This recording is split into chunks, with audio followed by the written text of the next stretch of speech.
Welding and cutting. It's an intense scene. Sparks flying. Flames searing through metal. Extreme heat. There are a lot of different ways a mechanical construction or service worker can get hurt on a job site, and it should come as no big surprise that some of the most serious accidents occur when we're welding or cutting. The mix of powerful electric current, highly flammable gases, and molten metal are a real recipe for trouble. That's why in our business we have to stay so focused on safety. So let's take a closer look at some of the more common hazards you face while welding or cutting and how you can protect yourself. We'll look at 3 areas: general hazards, personal protective equipment, and specific safety measures. So what are the general hazards we face? When you're electric arc welding, electrocution, or at a minimum, severe burns caused by electric shock, are big concerns. Electric current is measured in amps and milliamps. A milliamp is a tiny fraction of 1 amp, 1/1000th. It only takes around 70 to 100 milliamps to kill a person, and welding units typically operate with a current of 10 to 600 amps. I think you get the picture. Another hazard of welding and cutting is eye damage, such as welder's flash, caused by ultraviolet radiation from the welding arc or cutting flame. We also have to be concerned about infrared radiation and visible glare, as well as sparks, slag, and other flying particles. Of course, you're typically dealing with metal that's heated to over 1,000 degrees, so you can get some nasty, painful burns caused by sparks, slag, or the hot workpiece itself. Welding and cutting may also release hazardous airborne substances like lead, zinc, and manganese. Under the right conditions, these can accumulate in your body and make you pretty sick. Last but not certainly least is the danger of fires and explosions. Why do I include fires and explosions in the same category? Because an explosion is nothing more than rapidly accelerated burning. Obviously, you don't want any part of these hazards. So, what do? You can start with your personal protective equipment. Wear leather steel-toe boots with high tops that fit tightly around your ankles and long pants with no cuffs. That way, you minimize the risk of getting burned by a hot spark or a flying piece of slag getting trapped in your clothing. Many mechanical workers wear flame-resistant leggings or complete coveralls as extra protection from sparks and slag.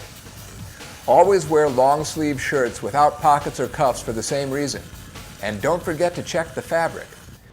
Synthetics like polyester melt and burn really easily, so make sure you don't wear anything to the job site that's made out of polyester or any other flammable material. Wear natural materials like cotton or wool.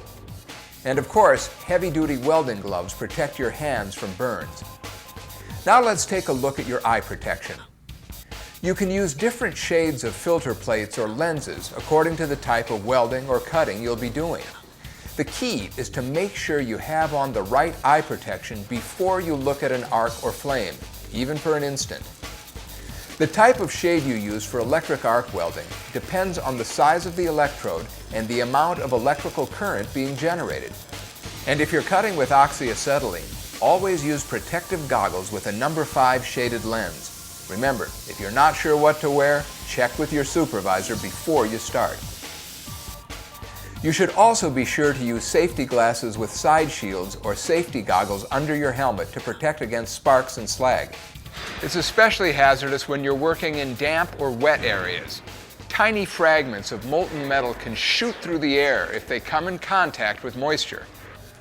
And another thing, a lot of us like having a hard hat on all the time, even when we're welding. In fact, hard hats are required 100% of the time on most job sites these days. With this rig, the face and eye shield built right into the hard hat. Makes it pretty easy to stay protected. Now you're wearing the right clothes, you have the right eye protection, and your hard hat is on. Your PPE is up to code. So, what else do you have to look out for? Plenty. Here's some measures you can take to protect yourself. The biggest hazard in electric arc welding isn't from the heat, the sparks, the fumes, or the intense infrared radiation. The biggest hazard is electrocution. Protect yourself by making sure that you are never a part of the electrical circuit, that you never become electricity's easiest path to ground. Electricity flows from the power source through a wire to the tool or unit that uses the power and returns through another wire to the power source. If you somehow become a part of that circuit by touching an energized wire or part of an energized electrode holder that's not insulated, you'll get shocked. How severe the shock is depends on how much current actually passes through your body on its way to ground. So, always make sure that your welding unit is grounded and that the work itself is grounded. But also be sure to keep yourself insulated from the circuit. It just makes sense that the less chance you have of touching conductive materials, the safer you'll be. So make sure the electrode holders and welding cables are well insulated.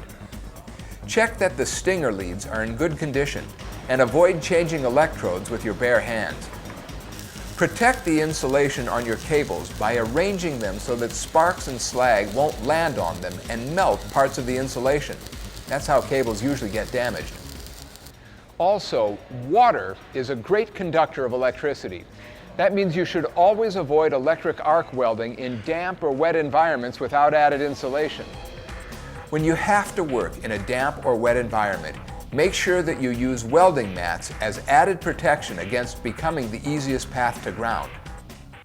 Now let's talk about ways you can deal with respiratory hazards. Metals that are heated up to the point where they can be cut or welded also give off fumes. Metal fumes like those from lead, zinc, or manganese can cause health problems in workers who inhale too much of them. The key is to make sure that your work area is always well ventilated. Talk to your supervisor about whether the ventilation in your work area is adequate for the type of work you're going to be doing and whether special respiratory protection is needed to keep you safe. When you're working around hot metals, there's always the danger of sparks or hot slag landing in a pile of sawdust or rags. Pretty soon the sawdust is smoldering, and if the conditions are right, it can turn into a full-fledged fire. Keep your work area clean. Make sure your space is free and clear of any combustible materials like paper and trash, oily rags and grease. Don't hesitate to grab a broom and clear yourself some room to work. And keep at least one Class ABC fire extinguisher nearby. Never know when it might come in handy. Fires often smolder for a while until they burst into flame. Make sure there's nothing smoldering in your work area. There are a number of things you can do to protect yourself against the chance of an explosion. First off, double check the ventilation in your work area. If you can minimize any gas buildup near the heat and sparks of your cutting or welding work, you can also minimize the chance of an explosion.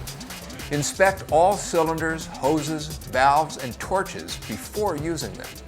Make sure that any defective parts get repaired or replaced right away. And make sure your torch or regulator is equipped with a flashback arrestor. Flashback is an explosion caused by gases burning back inside the torch or hoses. A flashback arrestor will prevent these explosions. Always transport, use, and store gas cylinders safely secured in an upright position.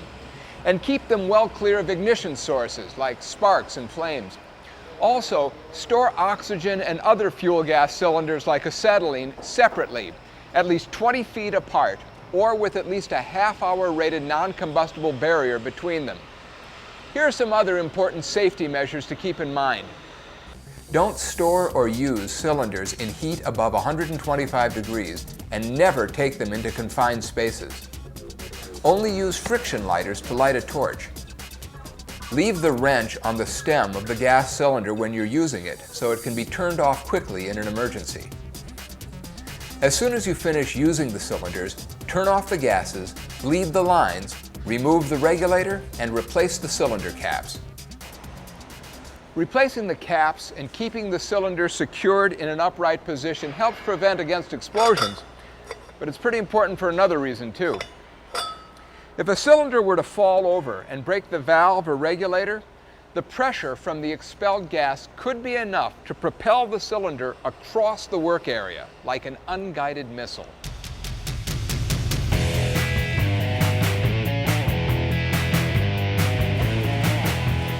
Welding and cutting can be dangerous, but you can prevent problems if you stay focused on safety. Use your personal protective equipment. Ground the welding unit and the work and keep yourself insulated from the path of the current. Also, use welding mats in damp or wet environments. Make sure your work area is well ventilated and always check to see whether respiratory protection is needed. Keep your work area clear of trash, sawdust, and other combustibles, and keep a Class ABC fire extinguisher close at hand. Store and use gas cylinders safely and properly. And use your head. Stay alert for potential dangers, and you'll be a healthy member of the mechanical construction trades for a long time to come.